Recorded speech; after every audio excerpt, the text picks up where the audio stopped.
Bienvenue à vous mes chers en ce lundi 4 mars, c'est notre 10e rendez-vous AFA, Anacarte, Formes et Archétypes de l'année 2024. Et cette semaine, j'ai envie de vous lire immédiatement la phrase qu'il y a dans votre petit agenda, ici en bas, vous voyez. Refuse l'injustice, mais ne deviens pas un justicier. Voilà une injonction qui, pour moi, colle parfaitement à cette nouvelle lune que nous allons rencontrer à la fin de la semaine, exactement le 10 mars. Et cette nouvelle lune, elle est associée dans le jeu Solune que vous connaissez bien maintenant. Je vais vous montrer tout de suite la roue générale. Elle est ici à l'est. Elle est associée à Prigo, la vigilance, le gardien, et Voyat, la vérité. Et cette lune de Mars, elle parle d'égalité et justice, accepter la vérité. Alors, après avoir en janvier rencontré notre tribu, nos alliés, c'était la première gardienne de janvier, en février, on nous a demandé de faire preuve de sagesse et de mémoire, de savoir de quoi nous avons été nourris, ce que nous pouvons garder pour nous construire. Eh bien, au mois de mars, on nous demande d'explorer, et c'est ça, ces dimensions symboliques des lunes que j'adore, parce que chaque mois, on peut travailler sur une direction qui fait une globalité de notre être. Au mois de mars, on nous demande de voir la vérité, la justice et l'équité. Et ça remet en question peut-être aussi tout ce que nous avons pu apprendre, toutes les croyances que nous avons eues et qui aujourd'hui prouvent qu'elles ne sont pas tout à fait en droite ligne avec ce dont nous avons besoin pour comprendre la vérité de notre existence. Eh bien, ce mois-ci, c'est une réflexion autour de la vérité de qui je suis, la vérité de ma vie, ma rectitude également. Alors, je vous invite bien sûr à lire le conte de Jamie Sams. J'essaierai de vous mettre le lien. Il y a un lien audio sur toutes les gardiennes et les conteuses que j'adore. Moi, c'est souvent comme ça que je l'écoute aussi. Vous savez que ça fait 10 ans que je réécoute chaque mois, j'allais dire chaque même nouvelle lune et pleine lune, les contes de Jamie Sams, et que depuis près de 10 ans, à chaque fois, j'apprends quelque chose de nouveau. Quelque chose remonte à la conscience dans ce conte. C'est la magie des contes, on le sait, hein, qui va me permettre de comprendre encore un petit peu plus cette notion, alors, pour ici, d'équité et de justice. Donc, le 10 mars, je suis pas sûre de vous faire une vidéo de tirage, donc je vous en parle tout de suite. À la fin de la semaine, nous allons donc arriver dans cette nouvelle lune. Je vous parlerai plutôt des énergies de cette nouvelle lune le lundi suivant, ce sera plus proche. Mais nous sommes avec Prigo, moi, dans le monde Voyat. Prigo, celle qui pèse la vérité pour tout voir. Être vivant, c'est aussi renoncer à la peur, nous dit Prigo. Alors, je fais un petit point, si vous voulez faire un stop, sur ce texte qui est inspiré des contes de Jamie Sams et qui nous permet de nous relier dans notre dimension personnelle à Prigo, qui nous permet de transformer nos défiances en confiance. Et dans le monde, qui nous aspecte, c'est Voyat. Voyat, c'est la vérité. Avec Voyat, je reconnais et honore la vérité dans toutes ses formes. Il va y avoir un vrai effort, je dirais, ce mois-ci pour essayer de comprendre réellement, non pas ce que nous avons envie de voir comme vrai, mais ce qui est vrai. Ça inclut aussi la vérité des autres. La vérité de chacun est une parcelle de la vérité universelle. Se rappeler que chacun détient une part de vérité. Non, personne n'a vraiment raison, personne n'a vraiment tort, mais nous pouvons comprendre des points de vue différents, et c'est peut-être ça que nous devons exercer ce mois-ci. Donc voilà pour le jeu Solune, et puis voilà pour cette magnifique gardienne que nous allons rencontrer très bientôt. Je voudrais vous parler aussi du mode d'emploi parce que cette semaine, il y a une rencontre importante, c'est le jeudi 8 mars. Le jeudi 8 mars, alors si vous avez votre petit agenda, je vous ai fait un petit laïus ici, c'est la journée de la femme. La journée de la femme, c'est une journée officielle, on va dire, hein, reconnue par l'ONU. et qui est née des luttes féministes du début du siècle. On parle de Clara Zetkin, qui est une figure marxiste et qui décide de célébrer en 1911, vous voyez que ça date, ça a plus d'un siècle, la première journée internationale des femmes. Elle souhaite revendiquer leur droit de vote, la fin des discriminations au travail, enfin une certaine équité, nous sommes en plein dedans. Alors depuis cette date 1911, il y a des rassemblements et des manifestations chaque année le 8 mars pour essayer de repenser, on va dire, la condition de la femme. C'est plus que jamais d'actualité dans tout ce qu'on entend en ce moment, dans ces MeToo, dans cet féminisme aussi qui fait pas forcément du bien à l'équilibre entre yin et yang, mais probablement, et je n'ai aucun jugement, hein, probablement faut-il passer par là pour rééquilibrer la conscience entre ces deux polarités, yin et yang. Qu'est-ce que je fais dans l'action et comment je tiens compte de ma sensibilité et de mon intuition? C'est toute la nécessité de ce travail.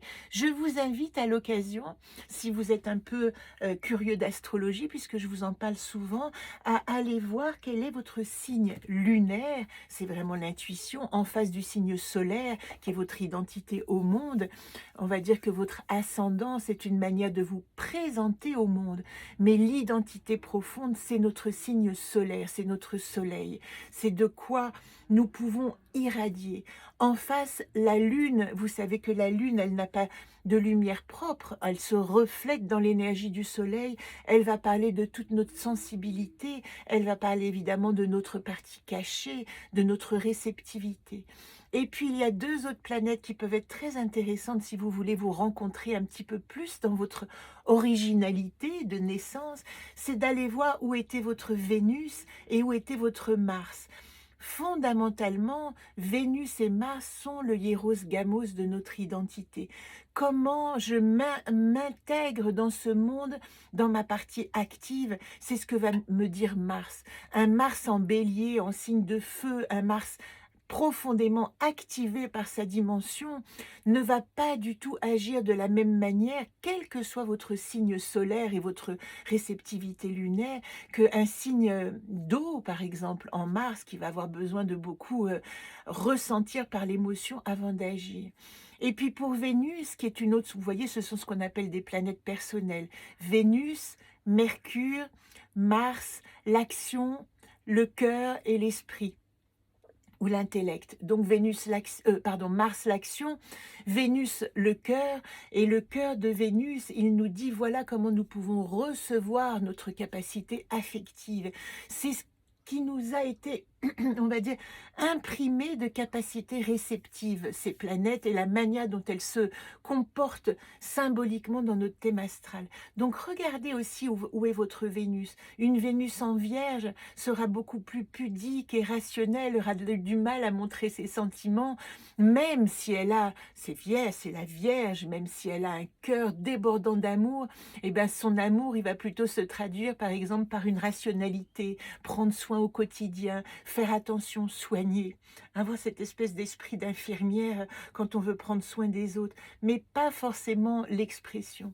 Une Vénus en Balance où elle est merveilleusement acceptée et aspectée, elle va vous permettre de donner libre cours d'une certaine manière à toute votre sensibilité du cœur. Voilà, ça ce sont des petites pistes, et je veux vous préciser que dans le mode d'emploi, je vous en parle souvent, hein, où il y a 11 fiches, nous les explorons quasiment chaque mois. Je vous ai fait le tirage des déesses, c'est-à-dire de vos archétypes féminins en début de semaine. Eh bien, jeudi, je vous prépare un petit dossier, un petit document en vidéo sur toutes les définitions de ces déesses. Quand j'ai monté l'école du jeu en 2022, il y avait un cours qui était associé exclusivement à ces déesses, et je vais essayer de le reprendre et de vous faire une synthèse pour vous expliquer qui sont toutes ces déesses, pour que vous ayez vraiment cette base de vos archétypes féminins. En cette journée du 8 mars, c'est mon cadeau aux femmes. Je précise aussi que de toute façon, les hommes sont concernés. Nous avons un yin et un yang. Je vous renvoie voit Jung qui en parle depuis si longtemps, hein, de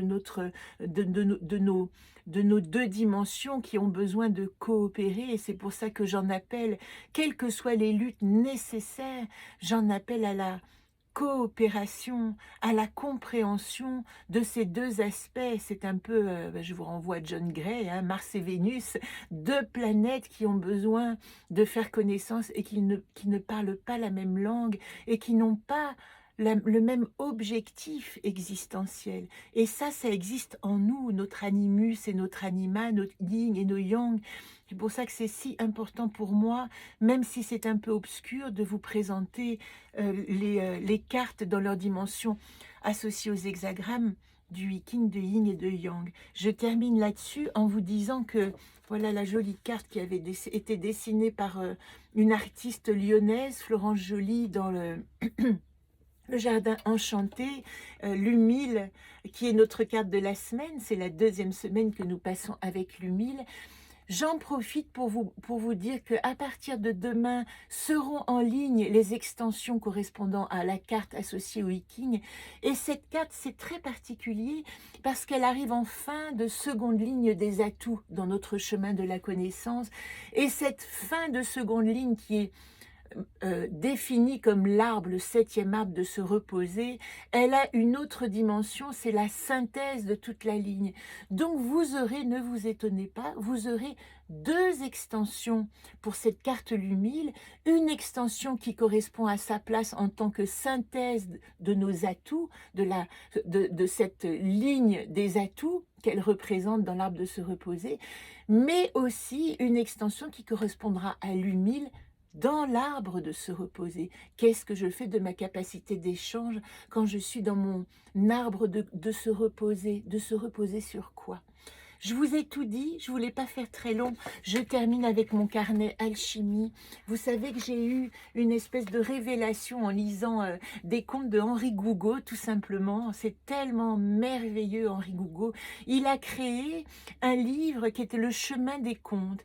Et lui, il a proposé que l'on puisse, à partir de ces contes qu'il a écrits, essayer de trouver l'interaction avec notre situation du moment et à partir donc d'une image allégorique qu'est le conte, d'essayer de comprendre notre situation en ouvrant au hasard.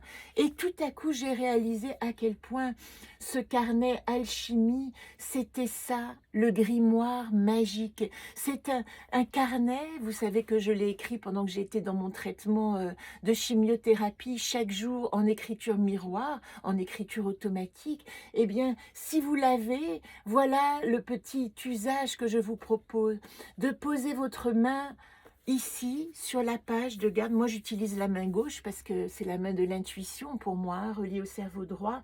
Et puis, j'ai envie d'avoir un message de résilience. Alors, je vais demander à mon grimoire magique, donne-moi aujourd'hui une piste de résilience. Et puis, une fois que j'ai posé cette question, eh bien, je vais ouvrir la page à un texte. Et je vous lis pour terminer, nous avons encore une minute, ce texte-là, qui est un texte que je vous partage comme un mot de résilience. Le réveil est outrageusement tardif et bouleverse déjà le planning anticipé la veille. Les poulets ont renversé la gamelle des chats, le café s'est essaimé, stérile sur le carrelage. Le soleil doux se propose, mais aussitôt assise, je rejoins au clos la mansarde douillette. Le lit est en désordre, les pensées ébouriffées. C'est le jour du grand désordonnateur qui me rend à ma liberté d'être, chahutée, surprise. La vie est née du Big Bang et de la prolifération cellulaire anarchique, excessive, incontrôlable. La vie s'est chevillée à des corps célestes éparpillés. L'espace et le temps ont fait la couche de la résilience, nourrie de patience, de confiance. Je suis le fruit de ce chaotique miracle de l'existence. Voilà pour ce texte qui date du 15 juin, rangé, dérangé. J'espère qu'il vous aura parlé. Et si vous voulez le commander, il est numéroté, dédicacé, signé. Il reste une trentaine d'exemplaires. Je l'ai fait très limité à 100 exemplaires et je vous l'envoie. Il suffit de me contacter. anaka2006@orange.fr. Très belle semaine à vous.